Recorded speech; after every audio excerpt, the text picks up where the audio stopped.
A participação dos idosos no grupo de pessoas economicamente ativas vem crescendo ao longo dos últimos anos.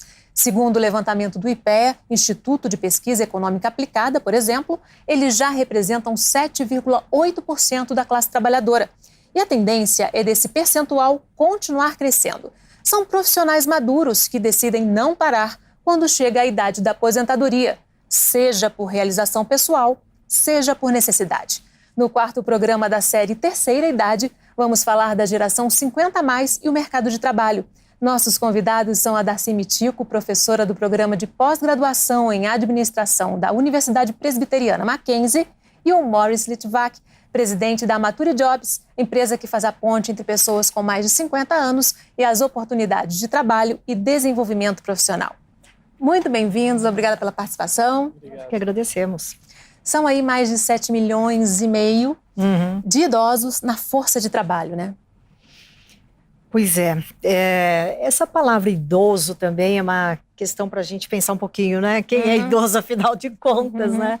Porque se a gente for pensar há 2 ou 3 décadas atrás, fazia sentido a gente falar idoso, uma pessoa de 50 anos, né? E hoje em dia eu acho que não mais, né? Embora a gente tenha vários conceitos de idoso, né? Mas assim, no Brasil, em geral, a gente tende a entender o idoso como alguém acima de 60 anos, né? Até pelo Estatuto do Idoso e tudo mais. E alguns organismos internacionais também, eles tendem a definir quem é essa pessoa idosa, né? Então, a Organização Mundial de Saúde, por exemplo, define para os países desenvolvidos 60 anos, 65 anos, né? E para os países em desenvolvimento, 60 anos, né? Isso envolve, obviamente, a questão do envelhecimento, e o envelhecimento é um processo heterogêneo, né? Até em função do que nós estamos falando, desses diferentes tipos de idade. Cada pessoa envelhece de uma forma, né? Ela tem as suas experiências familiares, sociais, enfim, uma série de fatores que acabam influenciando nesse processo de envelhecimento e que faz com que a gente pare para pensar hoje em dia quem é o idoso, afinal de contas, né? Então a gente, assim, como eu sou uma acadêmica, a gente costuma fazer uma distinção entre o idoso, né, e o trabalhador mais velho, né? Trabalhador então, maduro, né? A gente até fala mais velho no sentido de a gente vai acompanhando um pouco a literatura, né? Então a gente tem utilizado esses termos, e é interessante, porque quando a gente fala idoso, a gente vai se respaldar, seja em estatutos, em leis, né? Alguma coisa que é definido no país, quem é idoso, afinal de contas, né? Agora, quando a gente fala em trabalhador mais velho, a gente fala mais velho porque a gente utiliza a literatura em geral americana, né? Então eles falam de older worker, então a gente costuma traduzir isso para trabalhadores mais velhos. Mas aí é um grande imbróglio, porque tem de tudo, né? Então tem literatura que diz que a partir de 35, 40 anos já se configura como um trabalhador idoso, né? É um desespero. Aí o outro já diz, não, 60 anos, 60 e pouco, que já se aproxima com a idade daquela pessoa que a gente costuma chamar de idoso, não é? Então, assim, é uma literatura que a gente vem se debruçando, todo o trabalho que nós fazemos, a gente volta para discutir essa questão. Não há um consenso na literatura, mas o que a gente tem aprendido em relação à idade do trabalhador mais velho, né? É flexível e ele é, assim, contextualmente determinado, praticamente, né? Então, se a gente vai para uma área de tecnologia, você deve ter bastante experiência, né? As pessoas que vão lá procurar empregos e tal, 35 anos é velho, muitas vezes, né? Mas se você vai para uma indústria têxtil, uma indústria química, as indústrias tradicionais, aí a pessoa consegue, né, sobreviver mais tempo, ser considerada ainda um trabalhador, né, naquela indústria, sem ser necessariamente vista pela empresa como sendo trabalhador mais velho, né? Porque a partir do momento em que uma empresa ela considera alguém mais velho, o que a gente também tem por trás disso significa que os seus gestores eles têm um certo estereótipo, né, do que é o trabalhador mais velho.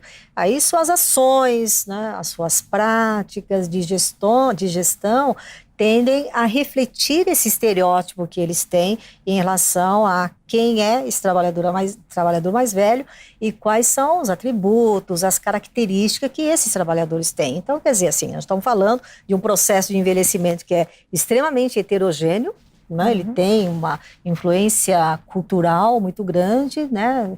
É diferente a gente falar nos Estados Unidos, que é um país, né, segundo estudos mostram, né, é o país mais individualista deste planeta, tá certo? E comparar com outro país como China, ao Japão, principalmente o Japão, né, que é a sociedade mais longeva que a gente tem no globo, tá certo? Então, a forma como as sociedades tratam as pessoas mais velhas tem muito a ver com as suas características, seus valores culturais, né? Então, quer dizer, quando nós estamos falando aqui, trazendo agora para o âmbito aqui das organizações e tudo mais, isso também tem influência, né? Então, também agora, tem influência, Maurício, né? Essa geração que está chegando agora aos 50, ela está inaugurando uma nova maturidade, né? Está trazendo um novo comportamento, uma nova atitude. É uma geração também que está chegando com um pouco mais de escolaridade, um pouco mais de conhecimento que as gerações anteriores, né? É uma geração que, mesmo quem tem mais de 60 anos, não se vê como idoso, como uma terceira idade, porque está fora desse estereótipo que a gente costumava ver, até pela simbologia, né, de vaga de estacionamento para idoso, que usa aquela bengala, que está totalmente fora de quem tem 60 ou 50 nem se fala, né? E no que tange ao mercado de trabalho, com 50 anos, muitas vezes as pessoas estão no auge, né, da sua carreira, do seu conhecimento, né, já que a gente sabe que hoje o trabalho ele é muito mais intelectual do que braçal. Então, com 50 anos a pessoa ela tem muita experiência, não só profissional, mas experiência de vida, né? Então, é um grande diferencial, ela sabe que ela tem muito para colaborar, ela tem muito, além da experiência, ela tem muita energia, né? Ela quer continuar trabalhando, mas ela encontra muitos empecilhos, né? Então, ela está começando a procurar esses caminhos, porque pode ser que com 50 anos ela ainda esteja na metade da vida dela, né? E ela começa a perceber que ela tem que se reinventar profissionalmente, que o que ela fez, o que ela fazia, no momento que ela entrou no mercado de trabalho há 30 anos atrás, hoje em dia ou não existe mais ou é feito de uma forma totalmente diferente, né? Então ela começa a repensar, perceber que ela pode ter outras carreiras, novos trabalhos, né? E abrir esses caminhos, que é uma realidade completamente diferente da geração anterior a ela, né? E Tico, como que as empresas estão lidando com essa situação? Elas já despertaram para essa questão da necessidade da diversidade etária? Eu diria que não muito, né? Então nós estávamos comentando anteriormente de algumas pesquisas que já foram feitas com trabalhadores acima de 45 anos, acima de 50 anos, justamente para captar essa percepção que as organizações têm a respeito do trabalhador mais velho, né? E o que a gente observa, não eu, mas essas pesquisas nos revelam, é que as empresas são sensíveis. Então, elas têm uma atitude positiva em relação a esses trabalhadores mais novos, né? Agora, quando se trata de uma ação concreta, pouco está se fazendo, né? Então, isto é o que, de fato, nós temos nas organizações. Então, as pesquisas mostram isso. Essa pesquisa que foi feita foi a GV, parceria com a PwC, a outra também que foi feita pela GV, com a Brasil Prev, a da pesquisa da Ethos, por exemplo. Então, todas essas pesquisas têm em comum essa questão, né? Tem aqui até uns dados para acrescentar. Essa pesquisa da Fundação Getúlio Vargas, ela revela um preconceito, que não é explícito, mas na prática da seleção existe, exatamente, né? 70% das empresas acreditam que os profissionais maduros são mais caros e 69% acreditam que eles não se adaptam bem às mudanças. Pois é, então em relação a essa questão do ser mais caro, a literatura realmente fala, as organizações comentam, e é um dos fatores econômicos de eliminar esses profissionais do seu quadro, né? Agora, o importante também é rever, assim, as outras características desse trabalhador mais velho, né? Então, ele é mais caro, obviamente, porque ele tem mais experiência, está mais tempo no mercado de trabalho, não é? Então, só de dissídio, etc., vai acumulando os aumentos, as promoções e torna o trabalhador mais caro. Agora, por outro lado, também, né, essas próprias pesquisas e a literatura, as nossas pesquisas mostram que eles são mais comprometidos. né? Eles são mais fiéis, eles têm menor intenção de sair, não é? Exatamente. Então, quer dizer... se torna um ativo importante agora, né? Porque os millennials, né? Essa nova geração Pois é, eles querem uma carreira muito rápida, por exemplo. Eles não permanecem muito tempo. Eles não permanecem muito tempo, então eles não têm esse comprometimento. Então, essa questão de falar, assim, que o trabalhador é mais caro, talvez do ponto de vista econômico, sim, mas quando a gente considera todos esses outros atributos que ele permaneceria mais tempo na organização, então ele não se torna um recurso muito caro, né? Eu acho que talvez as empresas, de uma forma geral, elas olham assim de uma maneira muito, considerando o curto prazo. Muito simplista, né? Muito simplista também, né? Olhando só pelo lado do custo. Só salário, né? Só pelo lado do salário, sem considerar o que esse trabalhador agrega, né? Porque alguns outros atributos, as próprias revistas revelam que são pessoas que têm uma habilidade maior na tomada de decisão, por exemplo. Né? Pela própria experiência, Pela própria experiência, exatamente. Ele tem uma experiência diferenciada ao longo, né, da sua vida, que acumulou essa experiência diferenciada. O próprio comprometimento que é maior, o turnover, né, é menor. Então, o turnover é um custo absenteísmo importante para então a empresa empresas, deixa, né, ela economiza também com esses profissionais mais comprometidos. Porque a cada novo profissional também, ela tem que fazer o treinamento, a capacitação, tudo isso tem um custo. Seleção, sem dúvida nenhuma. Sem falar na memória da empresa, né?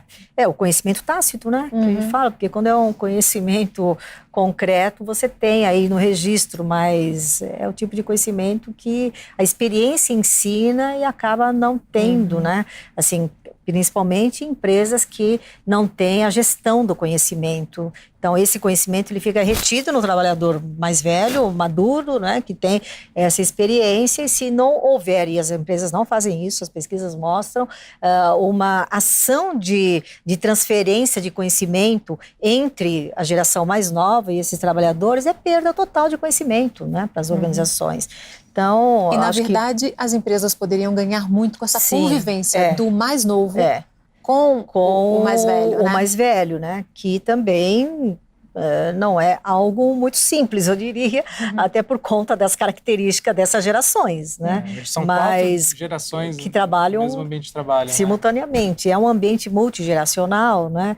E essas gerações agora, os millennials e alguns chamam de pós-millennials, o Y Generation, enfim, essa geração que outros chamam de Z, tem um comportamento completamente diferente, né? Se antes essa turma aí de 50 a mais são chamados baby boomers, né? Então é aquela geração assim que tem um comprometimento total com a organização, são fiéis à organização, né? Ele constrói a identidade profissional dentro da organização. Tá certo? Então, quer dizer, a permanência dele na organização é uma questão de vida para ele, né? Agora a gente pega o outro extremo, que esse I Generation, essa geração Z, é completamente diferente, não tem compromisso com ninguém, né? Tem maior independência, aí tem muitos estudos mesmo de pessoas que são extremamente especialistas nos estudos geracionais e que vêm mostrando a evidência, né, que é uma geração assim, um pouco mais individualista, tá certo? Que estão mais preocupadas com eles próprios. Tem muita vontade de empreender. Muita vontade de empreender, que a gente observa não só na geração Z, mas desde a geração Y, né, que são aqueles nascidos depois de 1980, então estão lá com seus quase 40 anos. Então, a gente já vê, né, essa busca pela independência, por um trabalho mais assim empreendedor na organização. Eles não têm tanto esse respeito pela hierarquia como os baby boomers, essa geração de 50 a mais tem. Né? Então, isso mostra que tem um caminho aí nas empresas da gestão da diversidade. Exatamente, né? A gestão da diversidade, né? Hoje em dia a gente fala até em gestão da idade, que é algo específico dentro da gestão da diversidade, né? E sim, a gente tem, inclusive, focado um pouco nessa questão da aprendizagem geracional, né?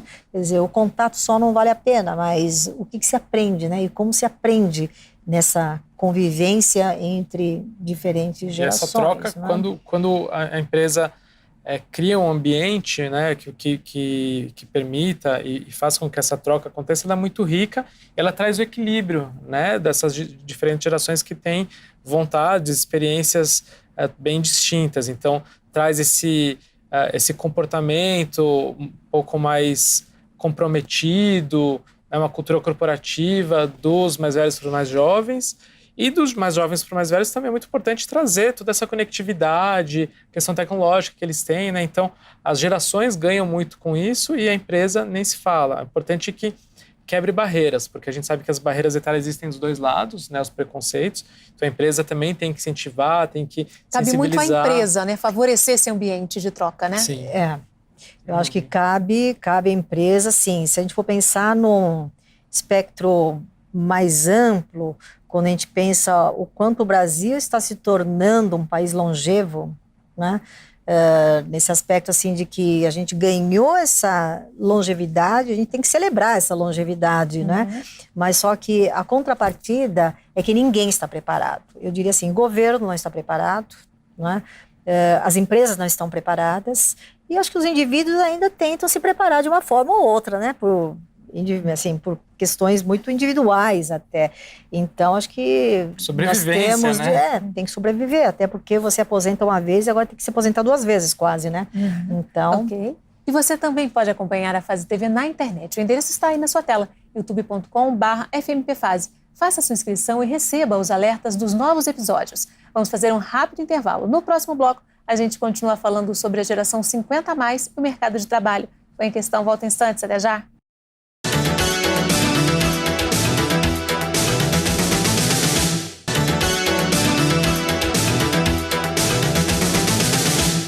O Em Questão está de volta falando sobre a geração 50+, e o mercado de trabalho, um dos assuntos discutidos na 24ª Semana Científica da FMPFase. Nossos convidados são a Darcy Mitico, professora do Programa de Pós-Graduação em Administração da Universidade Presbiteriana Mackenzie, e o Morris Litvak, presidente da Mature Jobs, empresa que faz a ponte entre pessoas acima de 50 anos e as oportunidades de trabalho e desenvolvimento profissional.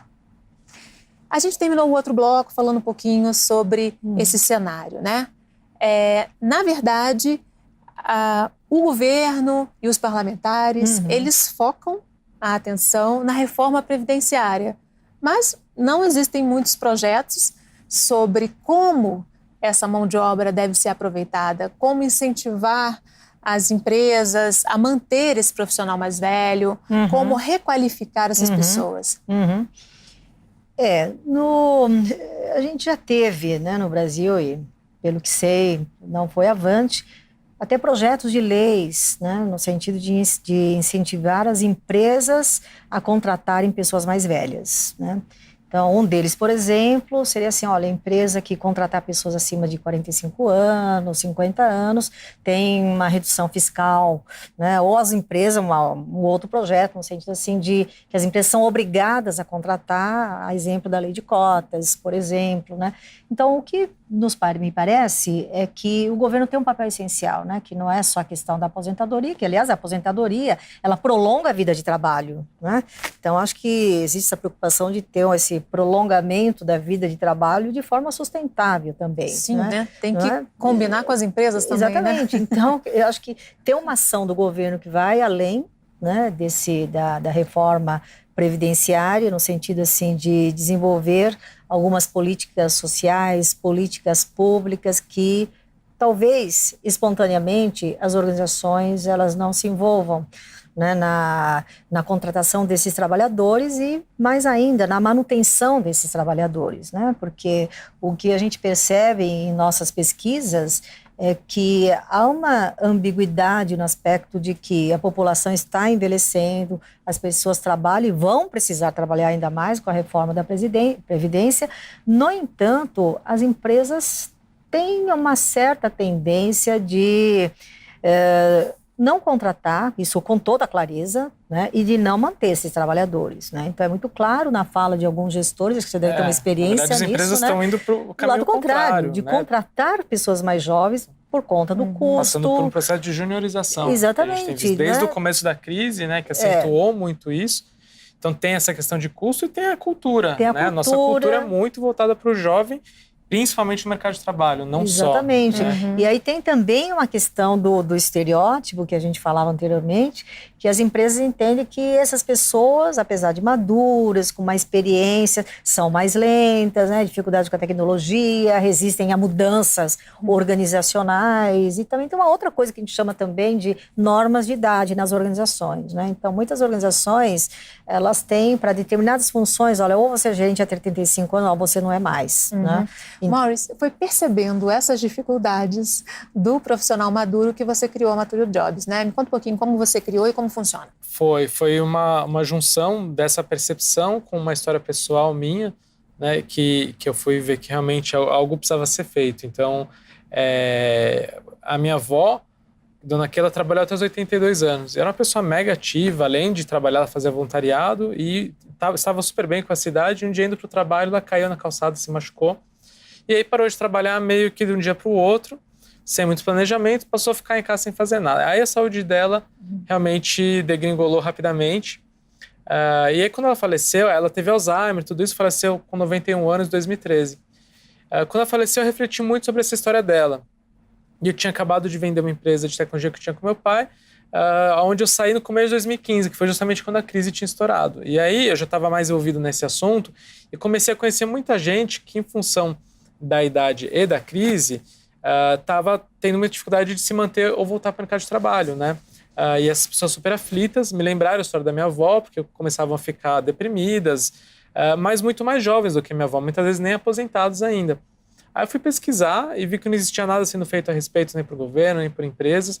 Ali vi uma oportunidade de negócio, porque ninguém estava olhando para isso, e de impacto social, porque muita gente estava sofrendo com isso e ia ter cada vez mais gente sofrendo com isso. Então a Mature Jobs nasceu nessa época como um negócio de impacto social, né, uma empresa, mas com o intuito de ajudar a resolver esse problema. E ainda estamos na busca da solução, né? O que a gente vê é que, né, de 3 anos para cá, as empresas estão se abrindo mais para esse assunto, né? Estão começando a olhar para a questão de diversidade etária, é um tema super novo, mas está começando a ser falado. Mas se abrir para contratar em volume pessoas acima de 50 anos ainda são exceções, são poucos casos, né? Enquanto que o número de pessoas precisando trabalhar ou voltar a trabalhar com a cidade tem crescido muito. Então, para você ter uma ideia, na plataforma hoje a gente tem 700 e poucas empresas cadastradas que já usaram a plataforma e mais de 80 mil pessoas, profissionais acima de 50 anos cadastrados no Brasil inteiro. Então, logo a gente percebeu que com o número de vagas restritos também não dá para ficar focando só em emprego e depender só das empresas, né? Precisava também entender novas formas de trabalho, porque além de uma questão econômica e cultural, a gente tem uma questão que o trabalho está mudando, né? O emprego tradicional vai existir cada vez menos.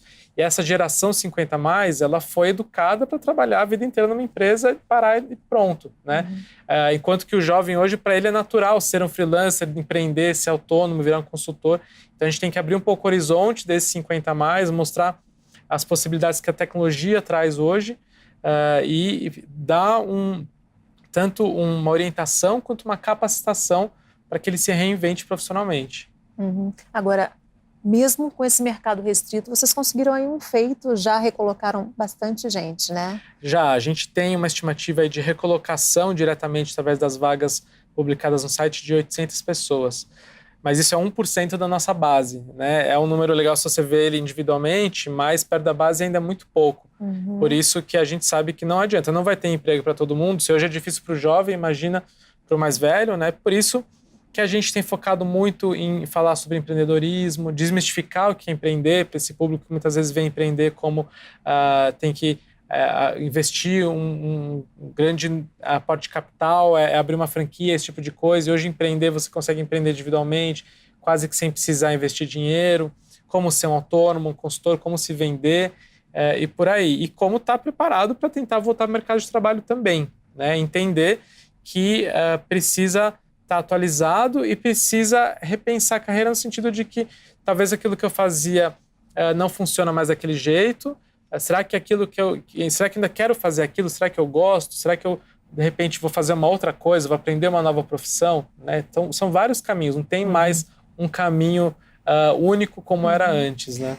Agora, Darcy, o Brasil, como país em desenvolvimento, tem um cenário pior para os trabalhadores, né, que chegam aos 50, os trabalhadores maduros, né? Na Europa e nos países desenvolvidos, já havia uma outra condição para eles, né? Aqui o trabalhador ele fica numa situação muito precária, né? Fica, e como o Morris falou, né, a gente tem um nível de desemprego muito alto. Se nem os jovens estão conseguindo empregar, quanto mais essas pessoas mais velhas nas organizações, né? Então esse é um problema realmente bastante complicado, diferentemente da Europa, em que você realmente não tem muitos jovens entrando. Então, quando a gente fala nessa questão do envelhecimento, nas ações que as organizações têm que desenvolver, eu diria assim que é alguma coisa para elas pensarem hoje e aos poucos implementando, porque hoje a gente não tem como também implementar políticas para absorver todas essas pessoas, mas entendo eu que aos poucos elas têm que desenvolver, por exemplo, né, a questão de horário. Eu acho que as pessoas quando chegam nessa idade, né, não querem mais ter o trabalho da forma como tinham, da forma como desenvolveram durante 30 anos, então querem ter maior flexibilidade de horário, trabalhar por projetos, né, uma jornada mais curta de semana, fazer um home office, enfim, todos esses arranjos de trabalho que hoje não são muito comuns em empresas, eu acho que as empresas têm que começar a pensar, né, para que essas pessoas voltem para o trabalho, mas não nas mesmas condições, porque a gente, assim, a gente vê hoje muito essa questão do envelhecimento por uma abordagem que a gente chama da atividade, e não uma abordagem no sentido, assim, da pessoa chegar a uma certa idade e terminar com a vida de trabalho, né? Então, eu acho que qualidade de vida, né? Que ela possa continuar a vida dela com a sociedade, né? Mas com qualidade, com tempo, né? E que ela tem essa possibilidade de se reinventar, né? Então, de passar a desenvolver novas atividades, né? E não mais desengajar-se, né, do mercado de trabalho e aí acabou a vida dela, como acontecia com lá em gerações passadas, né? Então acho que tem um papel muito grande mesmo das organizações nesse sentido, né, de flexibilizar principalmente os arranjos de trabalho, para aproveitar o melhor e a qualidade deles, de vida, né? Porque se você está vivendo mais, essa longevidade, ela se espelha nas organizações. Acho que a organização passa a ter um papel importante também para melhorar a qualidade de vida das pessoas, né? Porque você muitas vezes tem uma pessoa de 60 anos trabalhando, nem sempre as condições ergonômicas, inclusive, são as mesmas para um trabalhador jovem de 30 anos de idade. Então, é uma perspectiva muito diferente, que eu acho que isso vai se construindo ao longo do tempo. Vai precisar ser construída, né? E a gente fala para as empresas que isso é uma questão tanto social quanto estratégica, exatamente, né? Porque se você de sobrevivência delas, entender que a população está envelhecendo rapidamente, as empresas vão precisar cada vez mais se comunicar com esse público, né? Vai vender esses produtos e serviços para um consumidor cada vez mais velho, né? Então, eu preciso ter essas pessoas dentro de casa, né? Então, não dá para ter só jovens se a população está envelhecendo. As empresas que já se abriram para essa diversidade estão saindo na frente, né? O que elas buscam de perfil desse profissional maduro? Eu acho que, primeiro de tudo, é o comprometimento, né? Como a gente já falou, as empresas têm sofrido muito, né? A partir do momento que elas passaram por um processo de juniorização, elas estão sofrendo com a falta de comprometimento dessas gerações mais novas, né? Isso é um fato e todas as empresas falam isso pra gente. Os jovens, eles não ficam muito tempo no emprego, eles querem empreender, querem trabalhar em startup, querem ter um monte de experiência diferente. E isso tem um custo alto para a empresa, né? Então, isso é um fator. A experiência profissional, né, para cargos, se você pensar em gestão, coisas que precisa realmente ter uma experiência de vida, quando você tem crises, né, não só crises no ambiente que a gente vive, mas internas, né, e também o que a gente chama de soft skills, né? Então, hoje, para você atender um cliente, né, que é um diferencial muito grande, você precisa ter paciência, ter atenção, ter um jogo de cintura, o olho no olho, que muitas vezes o jovem não tem hoje paciência para isso. E o mais velho, ele tem, né, essa abordagem, então ele melhora a qualidade, né, e isso vai trazer vários benefícios para a empresa. Então as empresas estão buscando isso, sim. Muitas das vagas são justamente no atendimento ao público, né? Sim, atendimento ao cliente e vendas, né, é o que a gente mais tem na plataforma da Maturi Jobs hoje. E tem muitas vagas também relacionadas à gestão, né, como eu falei, e coisas, por exemplo, administrativo-financeiro, onde você precisa de alguém que, além de ter conhecimento, seja confiável, que traga credibilidade. O que essa experiência tem trazido para você? Olha, a gente tem casos muito interessantes, né? A gente sempre tem falado com as empresas sobre isso e trazer essa questão da diversidade etária para as empresas, principalmente quando você fala com os jovens, a gente muitas vezes vê que o profissional de recursos humanos que está lá à frente dessa questão, ele é muito jovem. Muitas vezes a gente vai falar e ele fala, nossa, eu nem tinha pensado nisso. E ele começa a associar com os pais dele, que estão lá em casa, sofrendo essa questão. E começa a perceber que se ele está praticando o preconceito etário hoje, que muitas vezes ele nem percebe, né, que ele está fazendo isso, ele pode sofrer isso lá na frente, né? Então, é toda uma mudança de consciência, né? Porque a gente sabe que é comum o gestor falar para o RH, olha, para essa vaga, alguém com até 35 anos, isso é aceito. Né? Mas trazendo um case bem diferente, né, para comentar aqui um caso que ficou na minha memória, a gente ajudou uma exposição que fala sobre envelhecimento a contratar os guias dessa exposição, e eles queriam que os guias fossem todas pessoas acima de 70 anos. Primeiro que a gente achou que ia ser um desafio, porque a maior parte das pessoas que estão na Maturity Jobs tem entre 50 e 60 anos. Mesmo assim, teve muitos interessados. E na dinâmica que a gente fez com os primeiros selecionados, tinha um senhor de 94 anos. Cheio de energia, ele falou, eu tô aqui para trabalhar. Ele estava lá porque ele queria se sentir útil, produtivo, passar a experiência dele. Não era pelo dinheiro, né? No caso dele, com certeza não era. E ele estava lá, cheio de vida, e falou, não, eu tô aqui para o que der e vier. E não sei se ele chegou a ser contratado, mas ele estava lá com 94 anos, participando da dinâmica de seleção. Foi muito bacana. Ok, e se você perdeu um pedacinho do programa, quer compartilhar ou rever algum episódio, já sabe. Passa lá no youtube.com/fmpfase. Vamos fazer mais um rápido intervalo. No próximo bloco, a gente continua falando sobre a geração 50+, e o mercado de trabalho. Em Questão volta em instantes. Até já!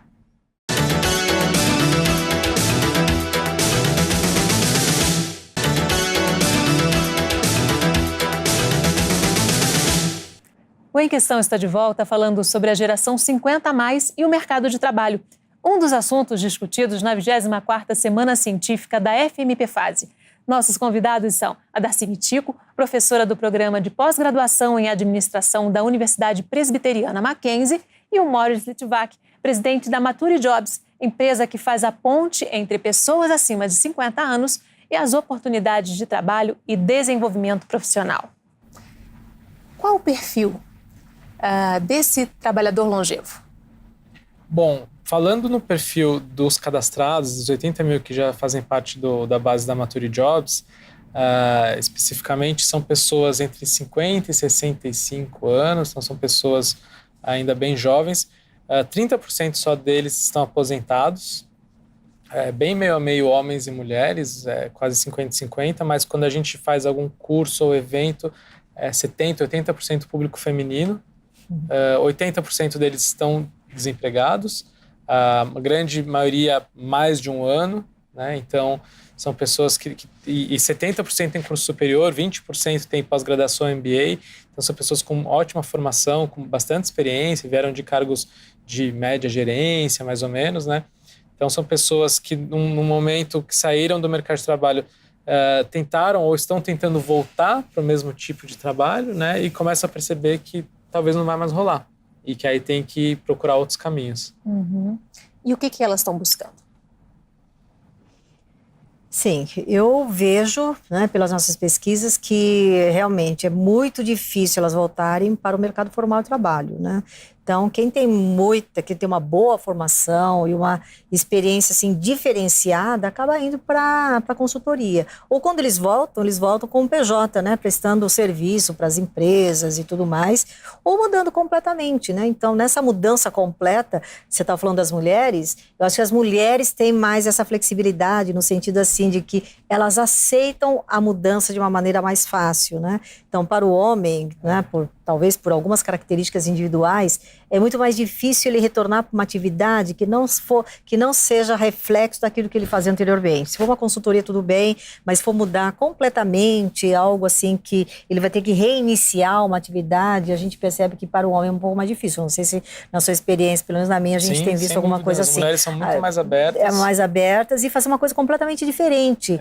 E que isso não traz uma carga assim de, poxa, eu decaí, fiz alguma coisa. Não, eu tenho atividade, o importante é isto, né?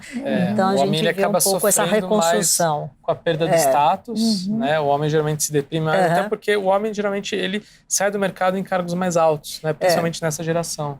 E eu acho que aí também tem uma outra questão importante que está envolvida com o envelhecimento, que é a preparação para a aposentadoria, né? Que as pessoas não se preparam. E as organizações também não preparam seus trabalhadores para a aposentadoria. Ou seja, a gente tem um período em que a pessoa ela é aposentada e continua, ou está prestes para se aposentar formalmente. Então, é um período de mudança, né? De muita estabilidade emocional, inclusive, para a pessoa.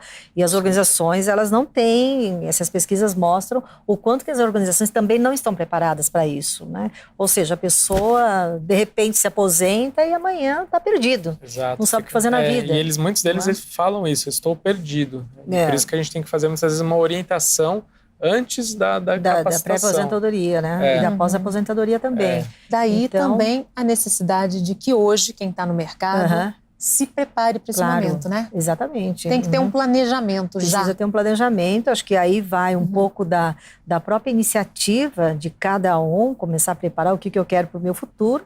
E para quem está em organizações, eu acho que é um benefício, eu diria assim, uma organização que ajuda as pessoas a pensarem, né?